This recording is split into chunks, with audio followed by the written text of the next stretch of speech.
अखेर अनेक वर्षाच्या प्रतीक्षेनंतर पुणे शहराचा नवीन विकास आराखडा महापालिकेच्या सर्वसाधारण सभेत प्रदीर्घ चाललेल्या चर्चेनंतर मंजूर झाला। पाहुयात या संदर्भाच्या काही प्रतिक्रिया। काँग्रेस आणि राष्ट्रवादी या दोन्ही पक्षांनी पुणे शहराला 100 वर्ष मागे ढकलण्याचं पाप केलेलं आहे। हे नगर नियोजन नसून हे या शहराचा खून करण्याचा कार्यक्रम काल पूर्ण झालेला आहे। मी या विकास आराखड्याचं वर्णन for the builder, by the builder आणि ऑफ द बिल्डर असं करतो। फक्त आणि फक्त बिल्डरांच्या हितासाठीच हा विकास आराखडा केलेला आहे। यामध्ये नैसर्गिक जंगल कमी केलेलं आहे आणि कॉन्क्रीटचं जंगल कसं वाढेल, कारण पुण्यामध्ये घरांना प्रचंड मागणी आहे। बिल्डरांना जास्तीत जास्त FSI द्यायचा, जास्तीत जास्त TDR द्यायचा आणि घरांचं मार्केट तेज करायचं, बिल्डरांच्या तुंबड्या भरायच्या, शहर मेलं तरी चालेल या एकमात्र हेतूने हा विकास आराखडा काल मंजूर झालेला आहे। प्रथमतः प्रशासनाचे प्रस्ताव हेच शहराच्या हिताच्या विरुद्ध होते। 1966-87 असे 2 विकास आराखडे पुण्यात झाले आणि आता तिसरा विकास आराखडा आहे। पहिल्या दोन्ही विकास आराखड्यामध्ये केवळ अनुक्रमे 10% आणि 20% एवढीच विकास कामं आम्ही करू शकलो। याचा अर्थ पहिल्या 2 विकास आराखड्यात 200 पैकी 170% बॅकलॉग राहिलेला आहे। एवढा मोठा नागरी सुविधांचा अनुशेष असताना या नव्या आराखड्यात तो अनुशेष भरून काढणं आवश्यक होतं, कारण हा आराखडा 2027 सालापर्यंत चालणार आहे। 2027 पर्यंत पुण्याची लोकसंख्या ही 70 लाखापर्यंत जाईल। या 70 लाख लोकांना चांगलं जीवन जगण्यासाठी चांगले मोठे रस्ते, मेट्रोची सुविधा, उद्यानं, शाळा, स्मशानभूमी आणि ऑक्सिजन हब सारख्या जागा याची नितांत आवश्यकता आहे। परंतु 70 लाख लोकांना पुढे काय हवंय याचा विचार न करता बिल्डरांना इंचन इंच जमीन कशी मिळवून देता येईल आणि मोकळ्या जागांवरची आरक्षण कशी रद्द करता येईल याचाच विचार केला गेला। प्रशासनानेच पुण्याच्या टेकड्या निवासी केल्या। जे आयुक्त शाश्वत विकास, सस्टेनेबल डेव्हलपमेंट याची भाषणं करतात त्या आयुक्तांचे प्रस्ताव पुण्याच्या टेकड्या रद्द करा आणि निवासी करा असे आहेत। संगमवाडीचं 170 एकराचं क्षेत्र हे शेतीमधनं वगळून निवासी केलं की ज्या ठिकाणी एक पर्यावरणाचं मोठं चक्र उभं आहे। सत्ताधाऱ्यांनी त्याच्या पुढे कमाल करत ग्रीन बेल्ट, जो नदीचा आत्मा आहे आणि नद्या वाचण्यासाठी ग्रीन बेल्ट वाचणं आवश्यक आहे, त्या ग्रीन बेल्ट मध्ये सुद्धा निवासीकरणाचा काल कार्यक्रम पूर्ण केला। TDR जमेल तिथून TDR काढला, शाळा रद्द केल्या, दफन भूमी रद्द केल्या, स्मशान भूमी रद्द केल्या, रस्ते रद्द केले, रस्ता रुंदी रद्द केली। सत्ताधाऱ्यांची TDR ची भूक एवढ्यावर थांबली नाही तर त्यांनी काल पाण्यातनं पण TDR काढला। धानोरी येथे जी खाण आहे, ज्या खाणीमध्ये प्रचंड मोठा पाण्याचा साठा आहे, त्या खाणीचं निवासी रूपांतर करून त्या ठिकाणी आरक्षण टाकून त्या बिल्डरला TDR मिळवून देण्याचं काम केलेलं आहे। त्यामुळे जमेल तिथून TDR, जमेल तिथून FSI या पद्धतीने हा कार्यक्रम राबवलाय। हा विकास आराखडा कधीही अंमलात येणार नाही, नागरिकांना सुविधा मिळणार नाही। फक्त बिल्डरांकरता हा विकास आराखडा केलाय।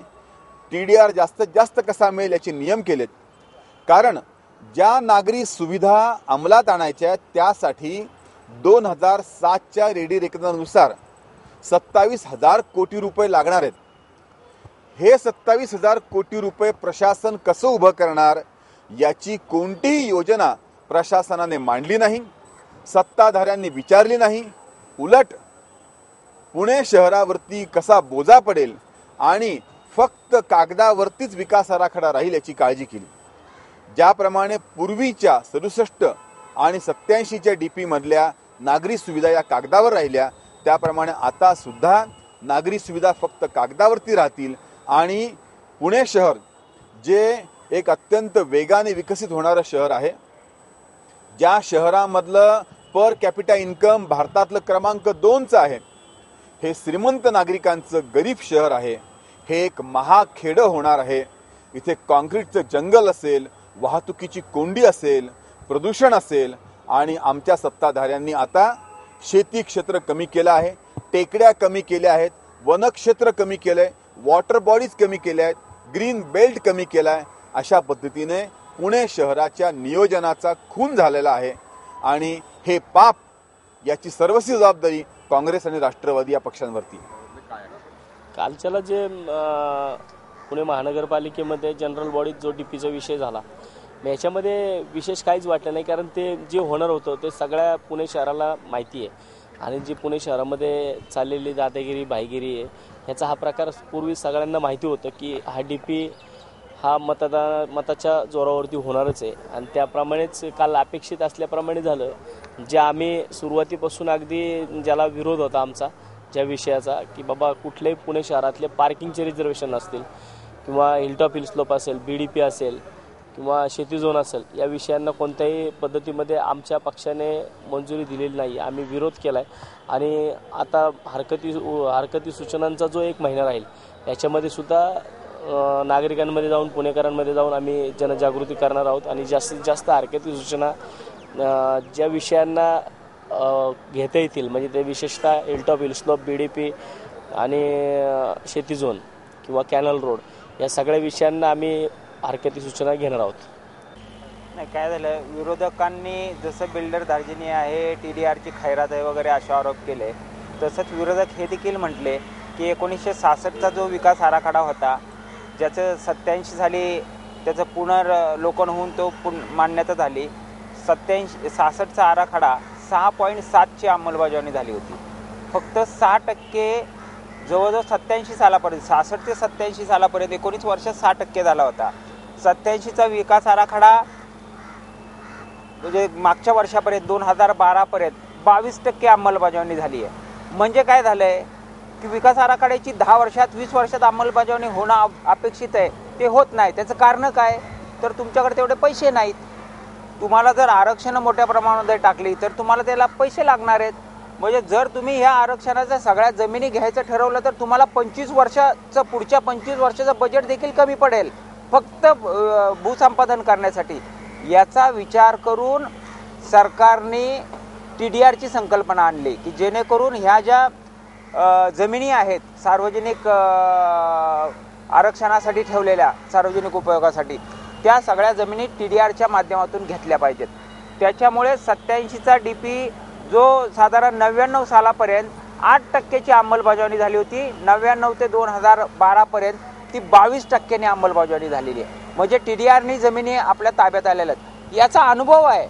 उलट मी हे म्हणतो की ज्या समावेश 23 गावांचा विकास आराखडा ज्याची अंतिम मान्यता मागच्या वर्षी झाली, त्याची आजपर्यंत 15% अंमलबजावणी झालेली आहे. त्याची कारणं काय, तर आपण बदल करणं गरजेचं आहे. आपल्या DC रूलमध्ये बदल करणं गरजेचं आहे. विकास आराखड्याकडे पाहण्याची दृष्टी आपली बदलणं गरजेचं आहे. म्हणून 1 ते 1.5-2 वर्षामध्ये तिथं 15% अंमलबजावणी झालेली आहे समावेश गावांच्या विकास आराखड्यात. याचा विचार करून आम्ही TDR PPP मॉडेल म्हणजे प्रायव्हेट पार्टनरशिप हे चालू केलं. त्याच्यामुळे ह्या 15% अंमलबजावणी झालेली आहे.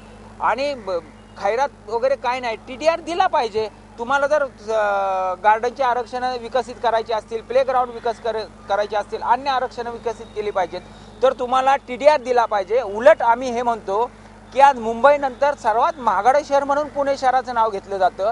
इथं जमिनीचे भाव प्रचंड वाढलेले आहेत, TDRचे रेट प्रचंड वाढलेले आहेत. अशा परिस्थितीमध्ये जास्त TDR निर्माण केला तर आपोआप भाव कमी येतील, जमिनीचे भाव कमी येतील, फ्लॅटचे भाव कमी येतील, बाकी सगळ्याचेच भाव कमी येणार आहेत ना. हा विचार करून आम्ही TDR दिलेला आहे. परंतु हे सगळं पाहत असताना तुमचा डेव्हलपमेंट प्लॅन जो 10 वर्षात 20 वर्षात पूर्ण झाला पाहिजे या दृष्टीने विचार करून आम्ही हे आरक्षण आणि TDRचं हे केलेलं आहे. युद्धच आहे असंच मी म्हणेन. कारण की विकास आराखडा जगामध्ये कुठेही 100 वर्षाचा केला जातो. तुम्ही जर तुमच्या घरात आता जे TV बघतात तुम्ही विचार करा, तुमची आजी, तुमचे आई वडील आणि तुम्ही 3 पिढ्या असतात. भले तुमचा नातू 10वी 11वीत असेल, 11वी 12वीत नातू असेल तर आई वडील आणि आजी ही पिढी असते. आजीची जन्मतारीख घ्या आणि तुमच्या नातवाची घ्या. 100 वर्षाचं प्लॅनिंग कुठेही जगात चालतं.